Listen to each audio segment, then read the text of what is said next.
வாழ்க வளமுடன். கிருஷ்ணா, சென்னை. இவர் கேட்டுள்ள கேள்வி: ஒரு கிரகம் அதன் தசாவில் எப்போது ஆதிபத்தியம் மட்டும் செய்யும், எப்போது காரகத்துவம் மட்டும் செய்யும், எப்போது இருக்கும் இடத்து பலனை செய்யும்? இது ஒரு சிக்கலான கேள்வி. ஒரு கிரகம் அதன் திசாவில் எப்போது ஆதிபத்தியம் மட்டும் செய்யும்? எப்போவுமே ஆதிபத்தியம் தான் அதுக்கு. எப்போது ஆதிபத்தியம் செய்யும்னா, அந்த திசாவே ஆதிபத்தியத்தினுடைய அடிப்படையில் தானே திசா நடக்குது. அந்த ஆதிபத்தியம் லக்னத்துக்கு என்ன மாதிரியான ஆதிபத்தியம்? சுப ஆதிபத்தியமா, அசுப ஆதிபத்தியமா, சுபம் அசுபம் கலந்த ஆதிபத்தியமா? இப்படி அந்த ஆதிபத்தியத்தை பிரிச்சுக்கணும். இப்படி ஆதிபத்தியத்தை பிரிச்சுக்கிட்டோம்னா, அப்போது அந்த திசாவில் அது எதை செய்ய போகுது? அதனுடைய ஆதிபத்தியத்தை தான் செய்யும். அது என்ன ஆதிபத்தியம் வாங்கியிருக்கு? அந்த ஆதிபத்தியத்தை தான் செய்யும். அப்போ அந்த திசா அந்த லக்னத்துக்கு சுபர் யோக திசாவா, நண்பருடைய திசாவா, பகைவருடைய திசாவா, பரஸ்பர சமத்துவம் பெறுபவருடைய திசாவா, அவர் அங்கே இருக்கக்கூடிய வீட்டுக்காரன் என்ன ஆனா, இவர் நின்ற சாரம் என்ன, சாராதிபதி என்ன ஆனா, இதையெல்லாம் பார்த்து தான் அந்த திசாவை பற்றி நாம் தீர்மானிக்கும். சரி, அடுத்து என்ன கண்டாரு? எப்போது காரகத்துவம் மட்டும் செய்யும். எப்படிப்பா? அவர் ஆதிபத்திய கர்த்தாவாக இருக்கும்போது காரகத்துவம் அதுக்குள்ளவே அடங்கி போயிடுமே. ஆதிபத்தியத்து சிறப்பை அவர் எடுத்துக்கொள்ளும் பொழுது தன் காரகத்துவையும் அதோடு இணைத்து கொள்கிறார். அதை தனியாக அவர் செயல்படுத்துவதில்லை.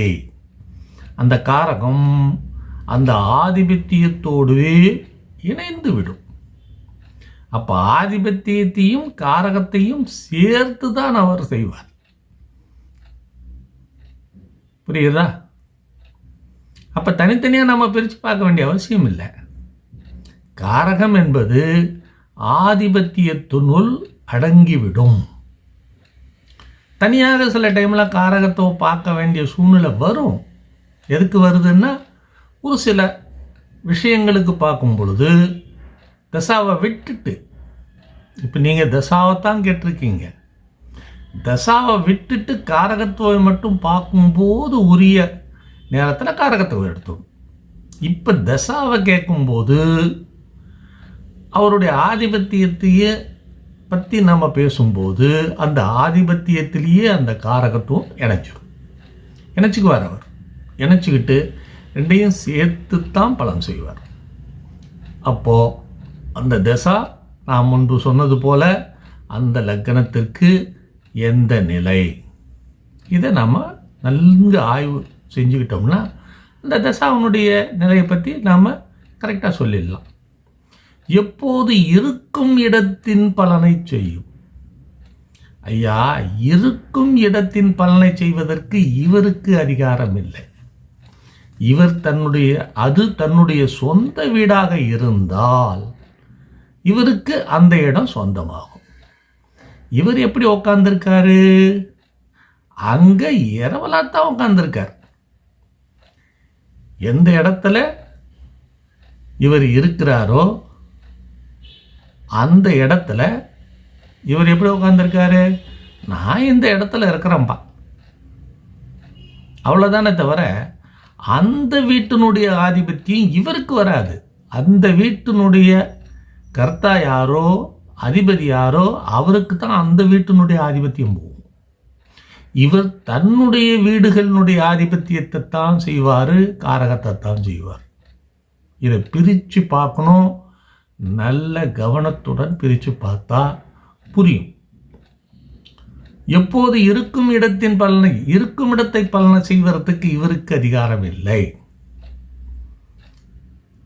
ஆச்சா, அது அந்த இருக்கும் இடம் யாரோ அவருக்குரியது. அவரை நாம பார்க்கணும். இவருக்கு அவர் நண்பர், லக்னத்துக்கும் நண்பர் அப்படின்னா அது ஒரு மியூச்சுவல் அண்டர்ஸ்டாண்டிங் வரும், ஒருத்தருக்கு ஒருத்தர் புரிதல். லக்னாதிபதி தசாதிபதி அவன் உட்கார்ந்துட்டு இருக்கக்கூடிய பாவத்தினுடைய அதிபதி, இவங்களுக்குள்ள ஒரு புரிதல் உணர்வு ஏற்படும். அப்போ ஒரு நன்மையான பலன்களை நம்ம எதிர்பார்க்கலாம். அப்போ ஒன்றுக்கு ஒன்று ஈக்குவேஷன் என்று சொல்லக்கூடிய இணைவுகளில் இருக்கணும். பரஸ்பர நட்பு உணர்வில் இருந்தது. பகை உணர்வில் இருந்ததுன்னா என்ன செய்வாங்க? பகைத்தன்மையை தான் பிரதிபலிப்பாங்க. அந்த தசாநாதர் லக்னத்துக்கு பகைவராக இருந்தாலோ, அல்லது அந்த தசாநாதர் உட்கார்ந்த வீட்டுக்கு அதிபதி லக்னத்துக்கு பகைவராக இருந்தாலோ, அது வேறு விதமாக விஷயம். இப்படி ஒரு விஷயத்தையும் நாம் பிரித்து பார்த்தோம்னா தான் டக்குன்னு நமக்கு புரியப்படும். எடுத்தோடனே டக்குன்னு ஒரு கேள்வி அப்படின்னா அந்த ஒரு கேள்விக்குள்ள ஏகப்பட்ட விஷயங்களை நாம் ஆய்வு செய்ய வேண்டிய நுணுக்கமான விஷயங்கள் இருக்குது. அதுதான் ஜோதிடம். நான் பல தடவை சொல்லியிருக்கேன், ஜோதிடம் என்பது ஒரு வரியில் சொல்லக்கூடியதல்ல. அது லிங்க்கு, சங்கிலி லிங்க் மாதிரி போய்கிட்டே இருக்கும். ஆகையினால் அதை நம்ம இப்படித்தான் எடுத்து பிரித்து பார்க்கணுமே தவிர, அந்த எப்பொழுது ஆதிபத்தியத்தை மட்டும் செய்யும், எப்பொழுது காரகத்தை மட்டும் செய்யும், எப்போது இருக்கும் இடத்து பலனை செய்யும் அப்படின்ற கேள்விக்கு இத்தனை விஷயத்தையும் நாம் கவனிச்சு ஆகணும். நல்ல மறுபடியும் ஒரு தடவை இது ஆரம்பத்திலிருந்து ஒரு 2-3 தடவை போட்டு கேட்டு பாருங்க, உங்களுக்கு ஈஸியாக புரிஞ்சிடும். ஆச்சா, எப்பப்போ எது நடக்கும். ஆனால் ஆதிபத்தியத்தோடவே அவர் தன்னுடைய காரகத்துவையும் அந்த தசாவில் இணைத்து கொள்வார். காரகத்துவம் தனியாக வேலை செய்கிற நேரம் தனியாக இன்னொரு டைமில் வரும். இந்த கேள்விக்கு இந்த இடத்துல தசாவையும் ஆதிபத்தியத்தையும் மட்டும்தான் நாம் எடுத்துக்கிறோன்னும் போது காரகத்துவம் அதோட இணைஞ்சிடும். புரியுதா? வாழ்க வளமுடன்.